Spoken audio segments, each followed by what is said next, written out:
చనిపోయే ముందు అబద్ధం చెప్పండి.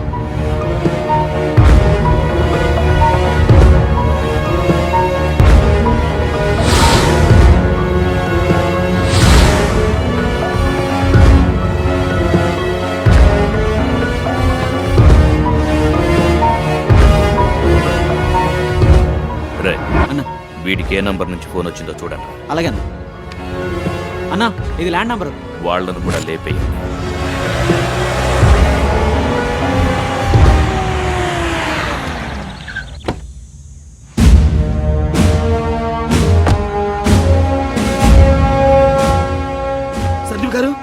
సందీప్ గారు, సార్, సందీప్ గారు.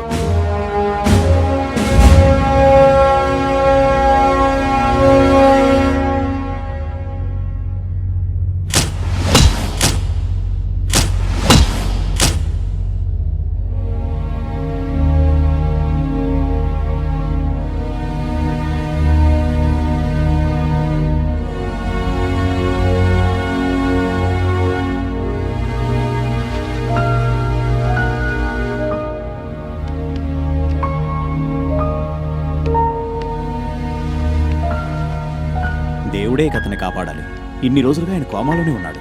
మా ప్రయత్నాలన్నీ మేము చేశాం.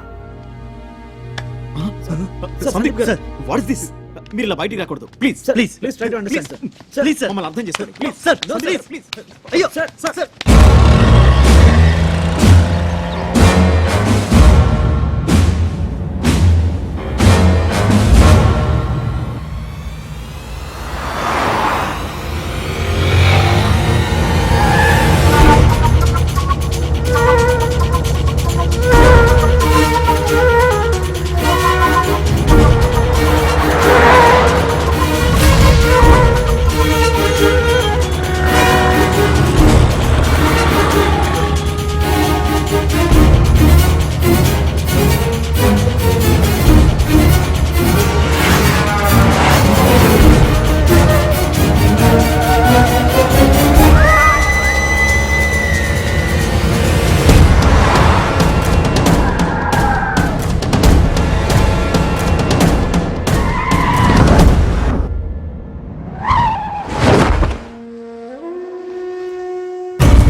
గుడ్ మార్నింగ్ అమ్మా.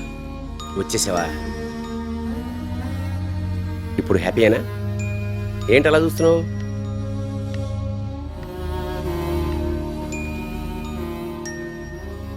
కేసు అవుతుందేమో భయంగా ఉందా? నేను చూసుకుంటా అని చెప్పాగా, వదిలే. చంపేశావా? చెప్పు, ఏమైంది? లేదు అంకుల్, చంపలేదు.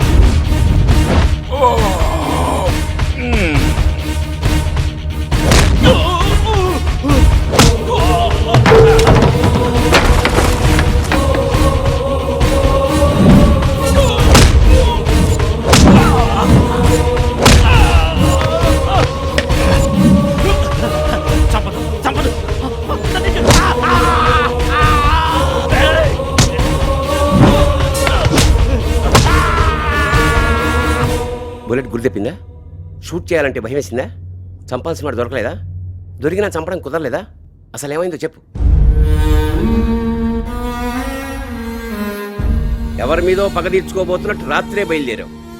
ఛా, చేతిలో గన్నుంటే ఎవరి మీద కోపం వచ్చినా కాల్చి పారేయచ్చు కదా అన్నావు. విన్నాను. అందరూ నన్ను ఇబ్బంది పెడుతున్నారు, నా లైఫ్ని డిస్టర్బ్ చేస్తున్నారు అన్నావు. నీలో ఆ బాధను చూశాను. అడుగడుగునా ఓడిపోతున్నాను అని నిరాశపడ్డావు. గెలిచే ఛాన్స్ ఇచ్చాను, అయినా రిస్క్ తీసుకోలేకపోయావు. లైఫ్లో మళ్ళీ ఇలాంటి అవకాశం వస్తుందా? అవకాశం లేక ఆవేశాన్ని అంచుకున్నావంటే అందులో అర్థం ఉంది. అవకాశం ఉండి ఏమీ చేయలేకపోతున్నావంటే నిజంగా నీ చేతకంతం. నీలాంటి వాళ్ళంతా ఇంతే. అసలు భయం మీ బతుకుల్లోనే ఉంది. నన్ను రక్షించినందుకు నీ శత్రువును శిక్షించే అవకాశం ఇచ్చానని గర్వంగా ఫీల్ అయ్యాను. పగ తీర్చుకుని భయం పోగొట్టుకుని ధైర్యంగా బతకగలమని ఎక్స్పెక్ట్ చేశాను. కానీ నీ చేతిలో ఒక గన్ ఉండి అందులో ఒక బుల్లెట్ ఉండి నువ్వు చంపాల్సిన వాడు ఎదురుగుండా ఉండగా ఇంకేమీ ఆలోచించకుండా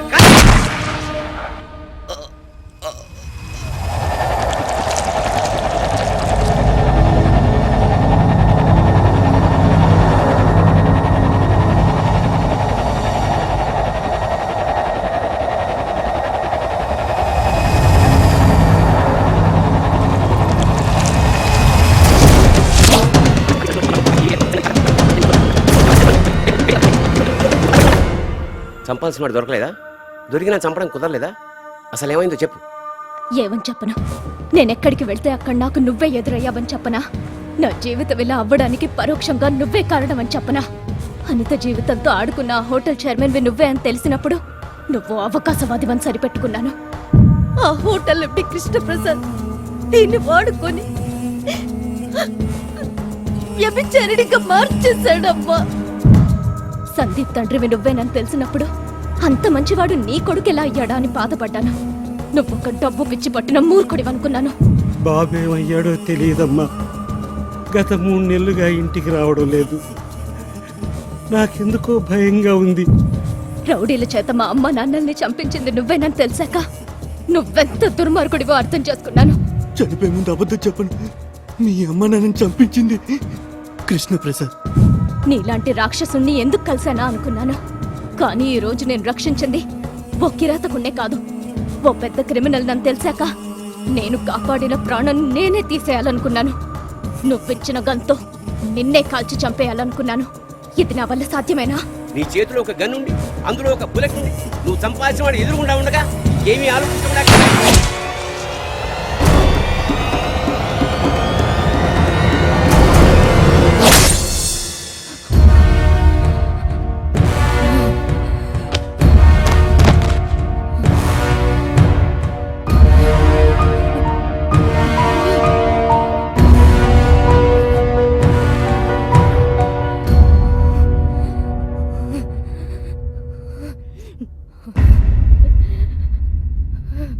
పారిశ్రామికవేత్త ముసుగులో ప్రభుత్వాన్ని ప్రజల్ని నమ్మిస్తూ పలు అసాంఘిక కార్యక్రమాలకు పాల్పడుతున్న కృష్ణప్రసాద్ అలియాస్ కేపీని సిబిఐ గుట్టురట్టు చేయడం రాష్ట్ర వ్యాప్తంగా సంచలనం సృష్టించింది.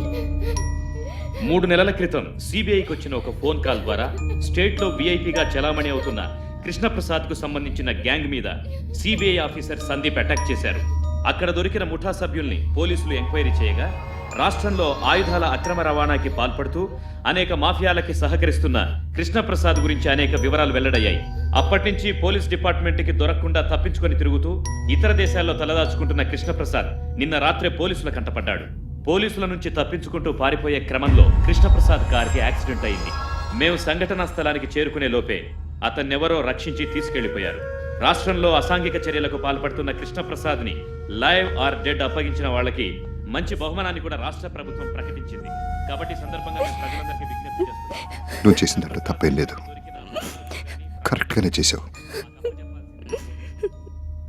ఇలాంటి వాళ్ళు ప్రాణాలతో ఉంటే దేశాన్ని శ్మశానంగా మార్చేస్తారు. కన్న తండ్రి కాబట్టి చంపలేక అరెస్ట్ చేద్దామని వచ్చాను. నేను చేయాల్సిన పని నువ్వు చేసావు. నువ్వు చేస్తే నేరం, నేను చేస్తే చట్టం.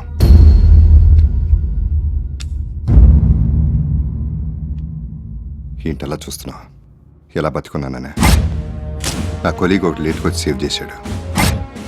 ఇంకా ఏంటి డౌట్? ఈ సందీప్ సిబిఐ ఏంటనే? నాకు ఛాలెంజింగ్ జాబ్ అంటే ఇష్టం, అది ఆయనకి ఇష్టం లేదు. సీక్రెట్ జాబ్ కదా, అందుకని డిపార్ట్మెంట్లో చేరాను.